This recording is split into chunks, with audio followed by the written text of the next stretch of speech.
Ainda sobre saúde. Pele ressecada, grossa, apresentando lesões e com placas escamosas. Pouca gente sabe, mas esses são sintomas que podem indicar a presença da psoríase, viu? E já que amanhã, dia 29 de outubro, é o Dia Mundial da Psoríase, hoje eu vou conversar aqui no Edição Manhã com a doutora Carla Bortolotto, que é dermatologista e vai explicar tudo sobre esse assunto. Ela já está aqui com a gente. Bom dia, doutora Carla. Obrigada por participar do Edição Manhã. Bom dia, obrigada pelo convite. É um prazer estar aqui falando sobre essa doença tão comum e tão necessitada de tratamento. Obrigada pela presença. E para a gente começar, então, eu queria partir do seguinte ponto. Tem muita gente que não conhece, não ouviu falar, né, sobre a psoríase. Quando a gente fala que é uma doença crônica, significa que ela se manifesta dentro de um período específico? Seria isso? Como que é a característica em relação a isso da psoríase? A psoríase vulgar, ela é uma doença denominada crônica pelo seu caráter de evolução a longo prazo.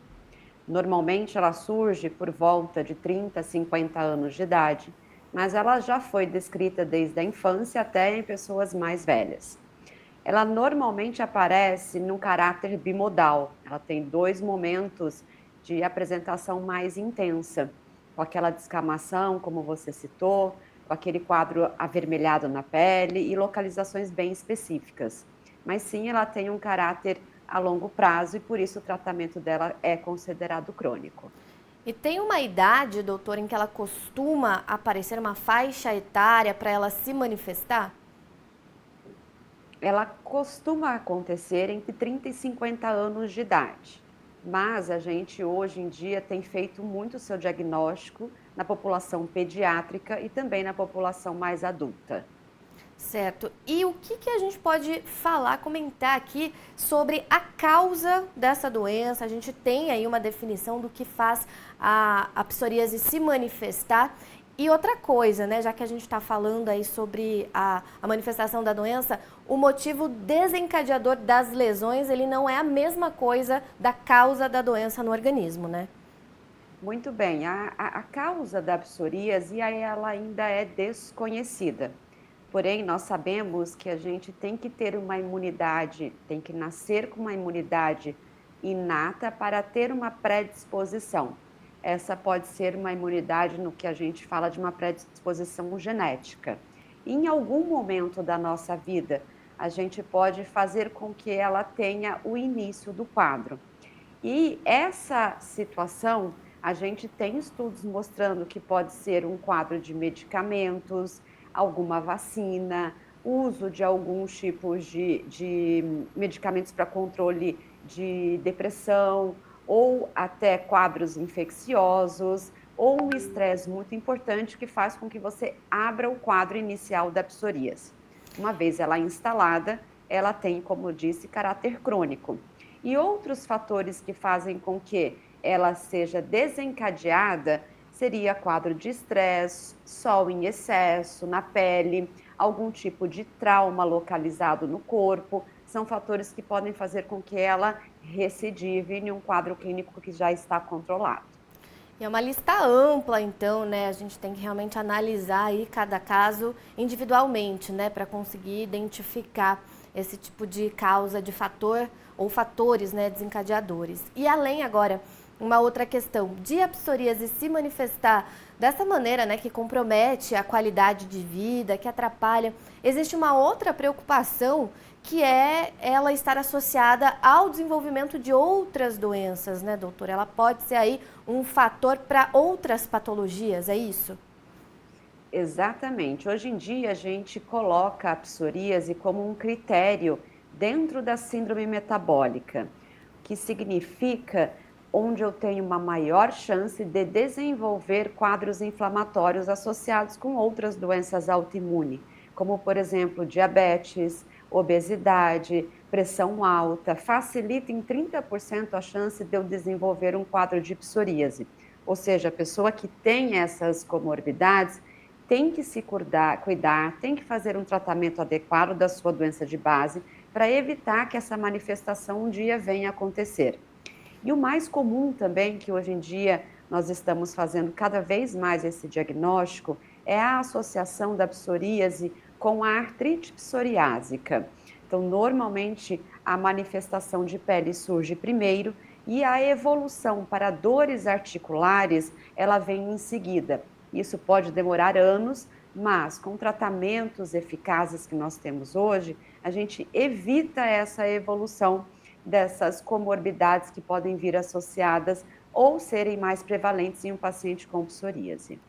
Certo, doutora Carla. E eu já quero falar mais sobre essa questão do tratamento, mas antes, só para a gente entender melhor como acontece o diagnóstico. É uma doença que é facilmente diagnosticada, ela é identificável, existe exame específico, como é que é? O diagnóstico da psoríase clássica é o diagnóstico clínico. O exame dermatológico ele é essencial e ele já consegue fechar esse diagnóstico. Porém, em algumas situações de psoríase de áreas especiais, principalmente couro cabeludo, região axilar, que é a chamada psoríase invertida, ou na região palmo-plantar, ou também em face, a gente necessita de um exame que é uma biópsia, tirar um pedacinho da pele para analisar dentro do laboratório, para achar sinais característicos que incluem esse diagnóstico de psoríase. Então, na maioria das vezes, é um diagnóstico muito simples e muito rápido.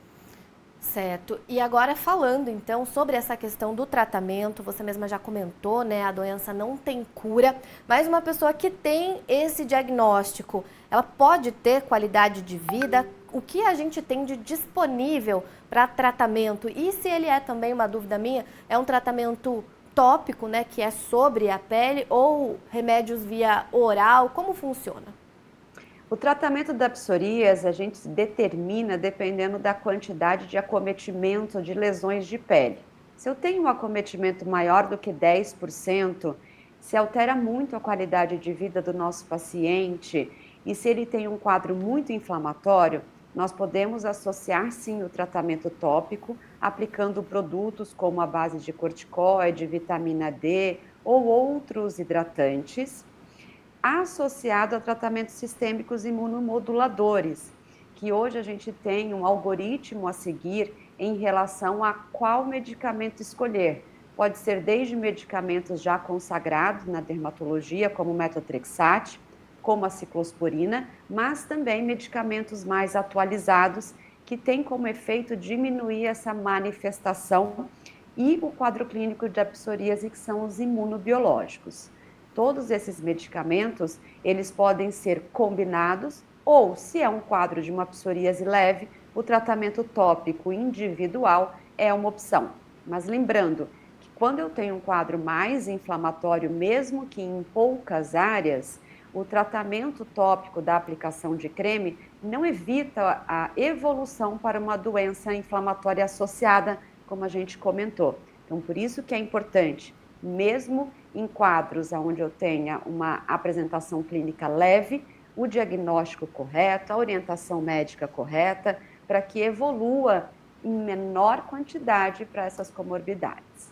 E, doutora Carla, além de conscientização, né, de entender sobre a doença e de trazer essas informações sobre tratamentos disponíveis, o que existe, né, em relação à psoríase para a pessoa ter qualidade de vida, o dia também da doença, né, para a gente falar sobre tudo isso, prevê aí, né, se orienta que se fale ainda sobre o combate ao preconceito contra a doença, né? Então, acho que é importante a gente frisar aqui, além de tudo, né, que a psoríase não é uma doença transmissível, né, doutora? Eu acho isso muito importante, porque o que mais impacta na vida dos nossos pacientes que sofrem de psoríase é esse preconceito. A qualidade de vida fica muito alterada. Então, é importante a gente sempre frisar que a psoríase não é considerada uma doença infecciosa, é uma doença inflamatória com esse caráter mais cutâneo mesmo, né? Por isso que leva a esse questionamento dos pacientes falarem, ai, todo mundo pergunta o que é essa descamação e me incomoda muito. Então, é importante essa conscientização nesse dia 29 de outubro, onde a gente tem esse apelo mundial em relação a essa doença que altera tanto o dia a dia do nosso paciente. Tá certo, doutora. Quero te agradecer, então, pela sua participação aqui, por dispor desse tempinho para fazer várias explicações aqui pra gente no Edição Manhã, viu? Obrigada, um ótimo dia para você. Obrigada, querida, para você também. Obrigada. Conversei então, gente, com a doutora Carla Bortolotto, que é dermatologista. A gente ouviu aí, né, as recomendações. E depois você pode conferir essa entrevista no canal da Rede Família no YouTube. É só procurar lá, como aparece aí na sua tela, Rede Família de televisão.